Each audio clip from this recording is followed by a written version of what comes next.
Hi friends, எல்லாருக்கும் வணக்கம். எல்லோரும் எப்படி இருக்கீங்க? நல்லா இருக்கீங்களா? Welcome to Sakthi Saravana YouTube channel. நாளைக்கு வந்து தை மாதத்தோட கடைசி நாள். இந்த தை மாதம் அப்படின்னாலே ரொம்ப விசேஷமான நாள். அதுவும் இந்த தை மாதத்தில் வர கடைசி நாள் திங்கக்கிழமையோடு வருதுங்க. அதுவும் ரொம்ப விசேஷமான நாளாக சொல்லப்பட்டிருக்குங்க. செல்வம் பெருகணும் அப்படின்னா தை மாதம் கடைசி நாள் நாம் ஒரு எளிமையான வழிபாடை செய்ய போகிறோங்க. அது என்ன வழிபாடு அப்படின்றத பார்க்கலாம் வாங்க. தை பிறந்தால் வழி பிறக்கும் அப்படின்றது எல்லாருக்கும் தெரிஞ்ச ஒரு பொன்மொழி தான். தை மாதத்தில் நாம் செய்யக்கூடிய எந்த ஒரு வழிபாடும் பூஜைகளும் நமக்கு வந்து பல மடங்கு நன்மைகளை தருவதாக அமையும். அதோட அந்த மாதத்தில் நாம் வழிபடும் ஒவ்வொரு வழிபாடும் நம்முடைய செல்வ வளத்தை பெருக்கிக் கொள்வதற்காகவே நம் முன்னோர்கள் வந்து செஞ்சு வச்சுட்டு போயிருக்காங்க. அதனால் இந்த மாதத்தில் வரக்கூடிய அத்தனை நாட்களிலும் விசேஷம் நிறைஞ்சிருக்குங்க. ஆகையால் தான் அனைத்து நாட்களிலும் நாம் விசேஷமான பூஜைகளையும் வழிபாடுகளையும் செய்கிறோம்.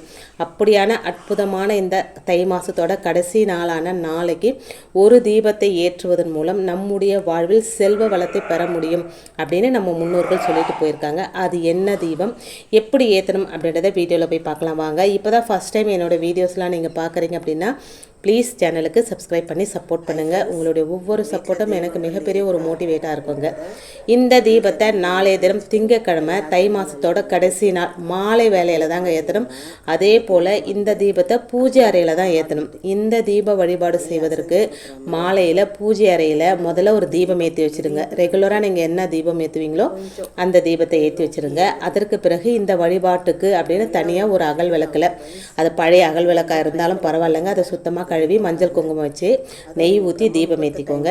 அந்த அகல் விளக்குக்கு முன்னாடி ஒரு வாழை இலையை விரித்து அதில் வந்து உங்ககிட்ட விநாயகர் சிலை இருந்தது அப்படின்னா அந்த விநாயகர் சிலையும் சுத்தமாக தொடச்சி மஞ்சள் குங்குமம் வச்சுக்கோங்க. அப்படி உங்ககிட்ட விநாயகர் சிலை இல்லை அப்படின்னா மஞ்சளில் வந்து விநாயகரை பிடிச்சி வச்சுக்கோங்க. அந்த விநாயகருக்கு ஒரு அருகம்புல்லை வச்சுடுங்க. விநாயகருக்கு அருகம்புல் இல்லாமல் எந்த பூஜையுமே இல்லைன்னு சொல்லலாம். அதனால் ஒரு அருகம்புல் வச்சுருங்க. இப்போது அந்த வாழை இலையில் அவல் பொரிக்கடலை வந்து பிரசாதமாக வைக்கணுங்க. அதே போல் நம்ம வீட்டில் சக்கரை பொங்கல் செஞ்சு வச்சு நெய்வேத்தியமாக வைக்கணுங்க.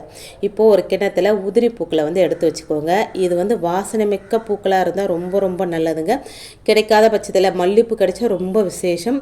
கிடைக்காத பட்சத்தில் உங்களுக்கு என்ன பூ கிடைக்குதோ அதை எடுத்து வச்சுக்கோங்க. நீங்கள் ஏற்றி வச்சுருக்கிற இந்த அகல் விளக்கை உங்களுடைய பிடித்த இஷ்ட தெய்வமாகவோ அல்லது உங்கள் குலதெய்வமாகவோ நீங்கள் வந்து நினச்சிக்கோங்க. எந்த தெய்வத்தை நீங்கள் மனசில் நினச்சிருக்கீங்களோ அந்த தெய்வத்தோட நாமத்தை சொல்லி நாம் அர்ச்சனை செய்யணுங்க. உதாரணத்துக்கு நீங்கள் வந்து விநாயகரை மனசில் நினச்சிருந்தீங்க அப்படின்னா ஓம் கம் கணபதியே நமக அப்படின்னு 108 முறை சொல்லணுங்க. வேறு தெய்வங்களை மனசில் நினச்சாலோ இல்லை உங்கள் குலதெய்வத்தை நினச்சாலோ அந்த தெய்வத்தோட பேரை சொல்லி நமக அப்படின்ற நாமத்தை கடைசியில் சேர்த்து 108 முறை உதிரி பூவால் அர்ச்சனை செய்யணுங்க. இந்த அர்ச்சனை செய்யும்போது உங்கள் மனசில் இந்த தை மாதம் சகல செல்வத்தையும் கொடுத்ததற்கு நன்றி என்றும் வரும் தைக்குள்ளே எங்களுடைய செல்வ நிலை பல மடங்கு உயர வேண்டும் அப்படின்னும் வேண்டிக்கோங்க. இந்த தை மாதத்தில் நல்ல சூழ்நிலை அமையவில்லை என்றாலும் வரும் தைக்குள்ளாவது எங்களுடைய நிலை மாற வேண்டும் அப்படின்னு மனசார பிரார்த்தனை செஞ்சுக்கோங்க. இந்த பிரார்த்தனை வந்து நிச்சயம் உங்களுடைய வேண்டுதலை நிறைவேற்றும் அப்படின்னு நம்பகமாக சொல்லப்படுதுங்க. பூஜையெல்லாம் முடிஞ்ச பிறகு தீபாராதனை காட்டியவுடன் நெய்வேத்தியத்தை வந்து வீட்டில் இருக்கிறவங்க பகிர்ந்து சாப்பிடுங்க.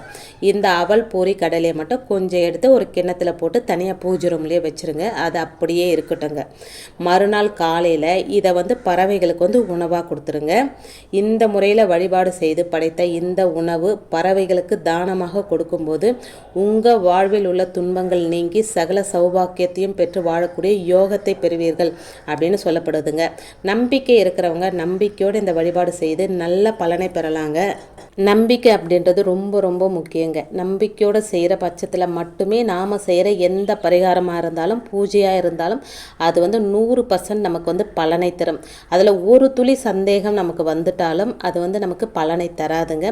அதனால் நம்பிக்கை இருக்கிறவங்க மட்டுமே இந்த வழிபாட்டு முறைகளை செய்யுங்க. இது செஞ்சால் இது நடக்குமா அப்படின்னு கேட்குறவங்களுக்கு இந்த வழிபாட்டு முறை உங்களுக்கு வந்து பயன் தராதுங்க. பொதுவாகவே திங்கக்கிழமை அப்படின்றது சிவபெருமானுக்கு மிகவும் உகந்த நாள். அந்த சிவபெருமானுக்கு உகந்த இந்த திங்கக்கிழமையில் இந்த வழிபாட்டு முறை உங்களுக்கு ஒரு நல்ல பலனை தருங்க. முடியும் அப்படின்னு நினைக்கிறவங்க சிவபெருமான் இருக்கிற கோயிலுக்கு போயிட்டு ஒரு அர்ச்சனை பண்ணிட்டு கூட வரலாங்க. உங்களுடைய துன்பங்கள் எல்லாம் தீரணும் அப்படின்னு அர்ச்சனை பண்ணிட்டு வரலாங்க. ரொம்ப எளிமையான தெய்வம் அப்படின்னா சிவபெருமான். அவங்க வந்து நல்லவங்களா கெட்டவங்களா அப்படின்றதெல்லாம் பார்க்கவே மாட்டாருங்க. மனமுருகி யார் என்ன வேண்டுதல் வச்சாலும் அதை உடனே தந்துடுவார். அது கெட்டவங்களாக இருந்தாலும் சரி, நிறைய கதைகளை கூட நம்ம கேள்விப்பட்டிருப்போம். அதாவது அரக்கர்கள் வந்து சிவபெருமான் கிட்ட தவம் இருந்து அவர்கிட்ட இருந்து வரத்தை வாங்கிடுவாங்க. அந்த வரத்தை வாங்கிட்டு மக்களுக்கெல்லாம் துன்பம் செஞ்சு, தேவர்களுக்கு துன்பம் செஞ்சு, கடைசியில் வந்து சிவபெருமான் கையாலே அவங்க இறந்தும் போவாங்க. அந்த அளவிற்கு கருணை உள்ளம், அதாவது குழந்தை உள்ளம் கொண்டவர் வந்து சிவபெருமான். அவர் வந்து எல்லாருமே அழிக்கும் கடவுள் அப்படின்னு நம்ம நினச்சிட்டு இருக்கிறோம். அவர் அழிக்கும் கடவுள் இல்லைங்க, நமக்கு மோட்சத்தை தரும் கடவுள் அப்படின்னே சொல்லலாங்க. உங்களால் முடியும் அப்படின்னா கோயிலில் போய் வழிபாடு செய்யுங்க. முடியாதவங்க வீட்லேயே வந்து சாயந்தரம் டைமில் ஒரு தீபம் ஏற்றி வச்சு பிரசாதமாக பொரிக்கடலை வச்சு சக்கரை பொங்கல் செஞ்சு வச்சு நம்ம வழிபாடு செய்ய போகிறோங்க. அவ்வளோதான், எளிமையான வழிபாடு. நம்பிக்கையோடு செய்து நல்ல பலனை அடைங்க. இன்றைக்கி வீடியோவில் நான் சொன்ன விஷயங்கள் உங்களுக்கு பிடிச்சிருந்தது அப்படின்னா ப்ளீஸ் சேனலுக்கு சப்ஸ்கிரைப் பண்ணி சப்போர்ட் பண்ணுங்கள். இந்த வீடியோவை உங்கள் ஃப்ரெண்ட்ஸ் அண்ட் ஃபேமிலிக்கும் ஷேர் பண்ணிவிடுங்க. இன்னொரு எளிமையான ஆன்மீக தகவலோடு உங்களை சந்திக்கிறேன். அது வரைக்கும் நன்றி, வணக்கம். Take care and bye friends.